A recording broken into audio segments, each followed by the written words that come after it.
नमस्कार, विद्यार्जन coaching classes YouTube channel में आने के लिए आपका धन्यवाद। तो हमने पिछले क्लास में ये देखा कि मौर्य पीरियड के पहले जो प्री मौर्य पीरियड था, उसमें जो आखिरी राजवंश था वो था नंद डायनेस्टी।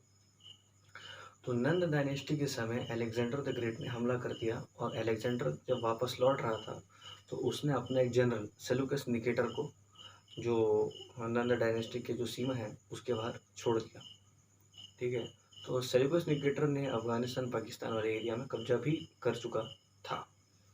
तो ये सब चीज़ों को देखते हुए चाणक्य जो थे, जो कि धनानंद के कोर्ट में एक सलाहकार थे, जिनका अपमान धनानंद ने किया था, ये समझ गए कि एक कमज़ोर राजा जो कि विदेशियों के इन्फ्लुएंस में है, विदेशियों के दबाव में है, वो भारत के लिए कुछ अच्छा नहीं कर सकता।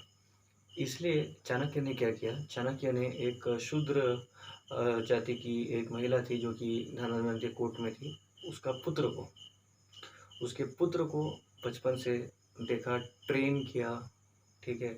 उसको हर तरह की ट्रेनिंग दी, उसको समझाया, उसको शास्त्र पढ़ाए और शस्त्र सिखाए और उसको उसके मदद से उसने धनानंद जो है, उस साम्राज्य को ख़त्म किया।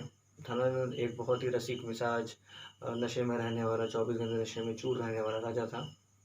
चंद्रगुप्त मौर्य जो था वो धनानंद को हटा के उसकी जगह पे बैठा और उसने चंद्रगुप्त मौर्य मौर्य साम्राज्य का स्थापना किया पाटलिपुत्र में। और जो मगध था, जो कभी इतना सा हुआ करता था, जो इधर उसके यूपी में आपके कौसाल और इधर आपका अंगराज्य और जो राज्य है छोटा सा मगध हुआ करता था, तो वो बाउंड्री को तोड़ के चंद्रगुप्त मौर्य ने पहली बार पूरे भारत को, अफगानिस्तान से लेकर इंडोनेशिया तक, म्यांमार तक, जम्मू कश्मीर से लेकर आपका दक्षिण भारत तक, पूरे भारत को, अखंड भारत को एक छत्र छाया के अंदर पहली बार जिस राजा ने लाया था वो था चंद्रगुप्त मौर्य। तो चंद्रगुप्त मौर्य जो था, उसने नंदा डायनेस्टी को ओवरथ्रो कर दिया, नंदा डायनेस्टी को हटा दिया with the help of Chanakya. Chandragupta Maurya defeated Seleucus Nicator. Seleucus Nicator जो आपके अलेक्जेंडर का जो जनरल था, उसको चंद्रगुप्त मौर्य ने हटा दिया। चंद्रगुप्त मौर्य बाद में जैन धर्म को अपना लेते हैं, अडॉप्टेड जैनिज्म, और अपने मरने के समय वो साउथ चले जाते हैं। श्रावण बेलागोला, श्रावण बेलागोला में आज भी त्यौहार बनता है और वो किस जगह में पड़ता है उसका नाम आप कमेंट सेक्शन में बताइए।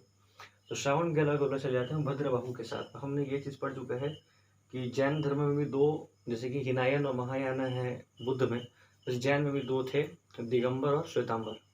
तो भद्रबाहु जो चंद्रगुप्त मौर्य के साथ दक्षिण भारत में आ जाते थे कि दक्षिण भारत में जैन धर्म को फैलाया जा सके, वो कपड़े नहीं पहनते, तो उन्हें दिगंबर कहा जाता है। और जो स्थूल बाहु जो नॉर्थ में ही थे, पाटलिपुत्र में रहे होंगे, वो आज भी कपड़े, मतलब वो सफ़ेद कपड़े पहनने लग गए। ठीक है? तो इतनी सी बात है चंद्रगुप्त मौर्य के बारे में। इन्होंने सबसे पहली बार अखंड भारत को, पूरे भारत को एक छत्र छाया के अंदर लाया था। फिर उसके बाद आए बिंदुसार। बिंदुसार जो थे, वो चंद्रगुप्त मौर्य के द्वारा जितनी सीमा बनाई गई थी उससे थोड़ा ज़्यादा एक्सपेंशन किए और उनका नाम पड़ा अजातशत्रु। उनका नाम पड़ा अमित्र घात। जो मित्र नहीं है उसका घात कर देते थे, तो उसकी हत्या कर देते थे। यह नाम पड़ा बिंदुसार का। तो बिंदुसार के बारे में ज़्यादा कुछ जानने की आवश्यकता नहीं। बिंदुसार के जो बेटे थे वो थे अशोक। अशोक ने मौर्य साम्राज्य को और हद तक फैला दिया जिस हद तक चंद्रगुप्त मौर्य भी नहीं जा चुके थे, और उन्होंने फिर वही पूरे भारत को एक छत्र छाया के अंदर लाया।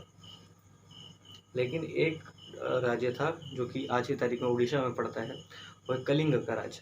कलिंग के राज्य को अशोक कैप्चर नहीं कर पाए थे, और जब उन्होंने कलिंग की लड़ाई लड़ी तो उनको ऐसा लगा कि इस लड़ाई में बहुत ज़्यादा मारकाट हुआ, बहुत लोग अनाथ हो गए, बहुत औरतें विधवा हो गई, और इतना सब करने में वो क्या मिला। तो अचानक से उनको सेल्फ रियलाइजेशन होता है कि हाँ, मेरे को लड़ाई झगड़ा नहीं करना चाहिए, मेरे को दूसरा धर्म अपना लेना चाहिए। तो वो बौद्ध धर्म अपना लिए। तो सबसे पहले तो उनका नाम का जो जिक्र है, अशोक नाम का जिक्र है, वो माइनर रॉक एडिक्ट 1 में उनका नाम का जिक्र हुआ है।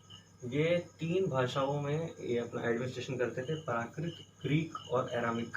ग्रीक इसलिए क्योंकि इनके राज्य में ग्रीक साम्राज्य के बहुत सारे वो थे, मतलब ग्रीक साम्राज्य के साथ इनका अच्छा ताना बाना था। फिर अशोका के जो एडिक्ट्स थे, अब ये एडिक्ट्स क्या होते हैं? अशोक जो था वो ऐसा राजा था जो अपनी बात जनता तक पहुंचाना चाहता था। तो अशोक क्या करते थे, जगह जगह गांव गांव जाके पत्थर के लंबे से एडिक्ट यानी खंबे गड़वा दिया करते थे, तो उसमें कुछ लिखवाते थे।